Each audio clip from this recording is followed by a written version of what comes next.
Welcome to today's video.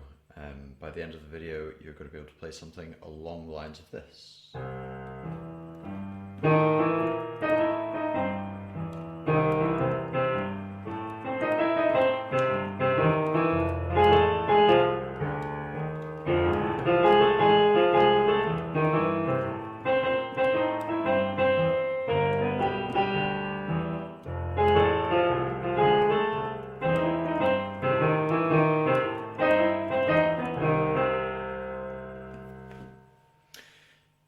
What I did there was not pre-written, it was improvised.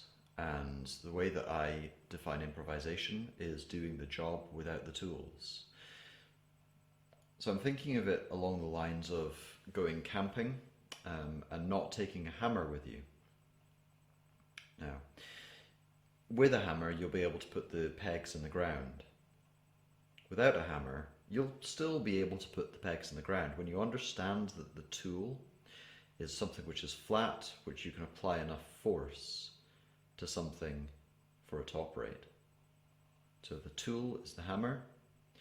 Understanding the tool is understanding that it's flat and it's hard and you can apply force to something, and that you could use a boot heel or you could use a rock, and this would work in the place of the tool. When you understand the tool and how the tool works, when you don't have the tool, you can improvise. In music, we often have something written down in front of us, and if we don't understand it, in the absence of it, then we're lost.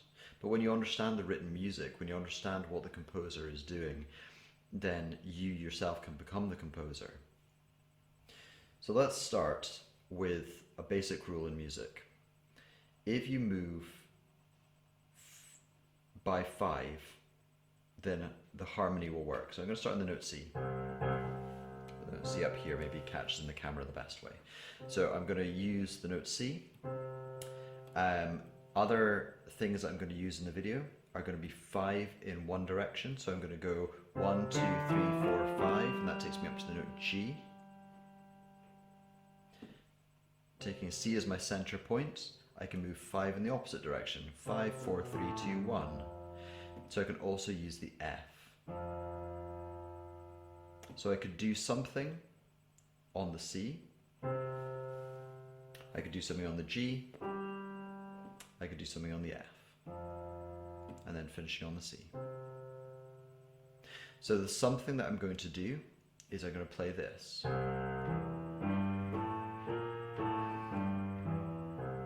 And I'm going to do that something on the G.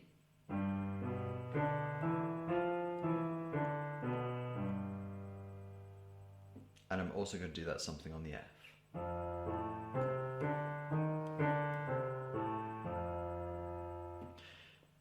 Rather than spending the video referring to that something, this is going to be called, just realised how ridiculous this looks with the camera. So I've got my big me that's speaking, and I've got my little me, which is performing on here, which is absolutely great, but it does look like my left hand suddenly becomes incredibly small to play on the piano, which is just hilarious. It looks like my mini hands, and my hands get much smaller on the piano, which is great. I love that. That's awesome. So here's me communicating to you with my normal size hand, and here's me playing with my tiny little hand. Big hand, little hand. Hilarious. Great. So where were we? Sorry, I digress. C. The something is called a riff. Something which is short and is repeated is called a riff. I'm going to play that riff 4 times.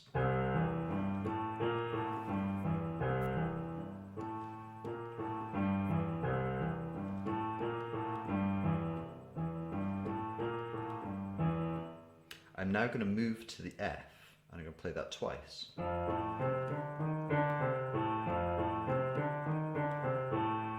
now going to move back to the C, which I'm going to play a further 2 times.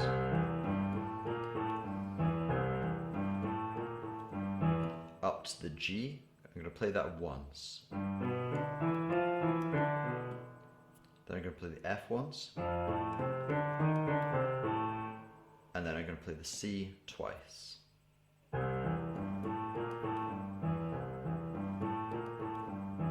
So in its entirety, we have C 4 times, F twice, C twice, G once, F once, C twice.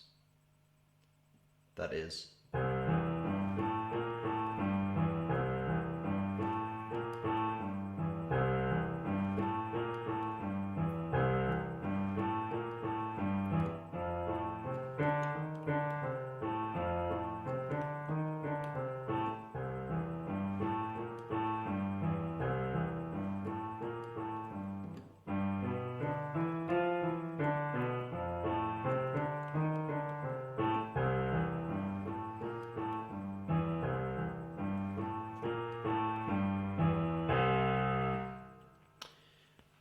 the study of music is the same as the study of maths. It is about relationships. Except in mathematics, those relationships will turn numbers into letters. In music, we turn letters into numbers. So what I'm doing here is I'm playing 1, 3, 5, 6, flat 7. Flat 7 is the same as a 7, but I flattened it, which means that the 6 and the 7 are only a semitone apart. When you're playing a C, that means you're physically playing a flat. I move that same proportion, those same relationships of numbers up to the F. 1, 3, 5, 6, flat 7, again, the flat 7 is a semitone away from the 6. So in this case, you're physically playing a flattened note, a black note. When I move up to the G, 1, 3, 5, 6, flat 7, the flat 7 is a semitone away from the 6. Then the 7 normally would actually be an F sharp, which is why when you flatten the 7, you're not actually playing a black note, you're not actually playing a flattened note, it's just the sharp which has been flattened. It's a semitone away from the 6, which is consistent with the rules we've had before. So the relationship is 1, 3, 5, 6, flat 7. 1, 3, 5, 6, flat 7. 1, 3, 5, 6, flat 7, albeit that it's not physically a black note that you're playing. Those relationships that we can take, I can play along with my chords. I can play the third note of the chord. Remember, we were going 1, 3. So whatever you're playing as the 3 in the left hand, you can now play in the right. And I can play that at any height.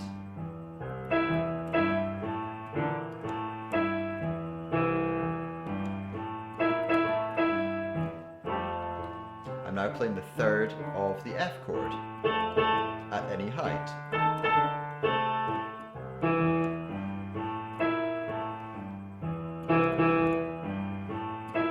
I'm now going to play the third of the G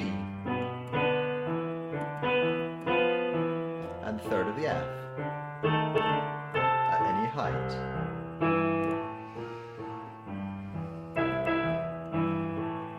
I'm going to do something a little chromatic. I'm going to take the third and I'm going to play the note next to it.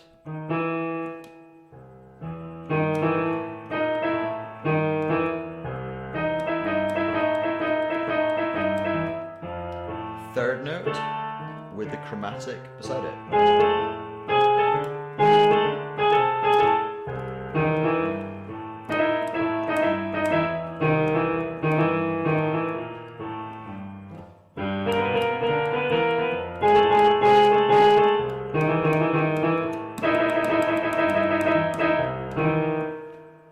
And one final thing that I can do is I can take my flat 3, or my third with the chromatic next to it, which is a flat 3, and I can then play the first of the chord. So that's my threes, and then the first of the chord. In the same way that maths turns numbers into letters, I'm going to turn E flat to E,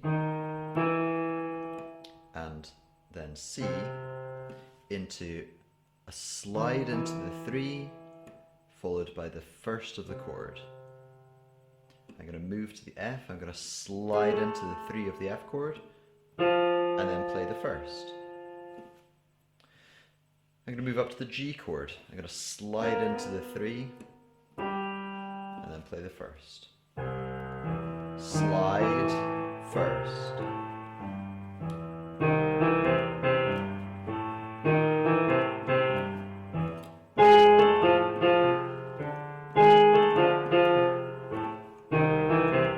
At any height.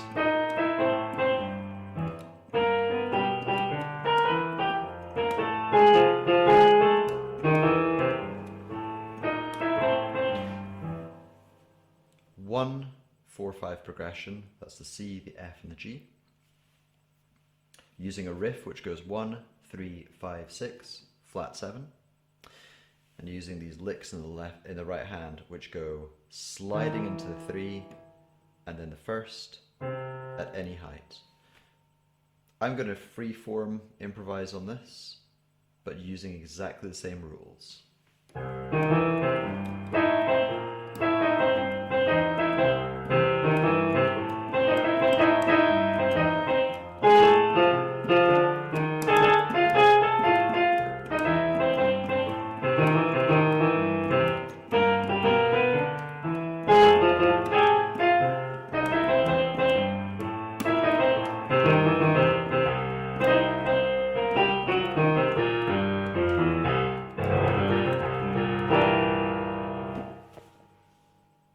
And that little outro that I showed you at the end there, that's maybe something for another lesson. Have fun with that, and I will see you in the next video.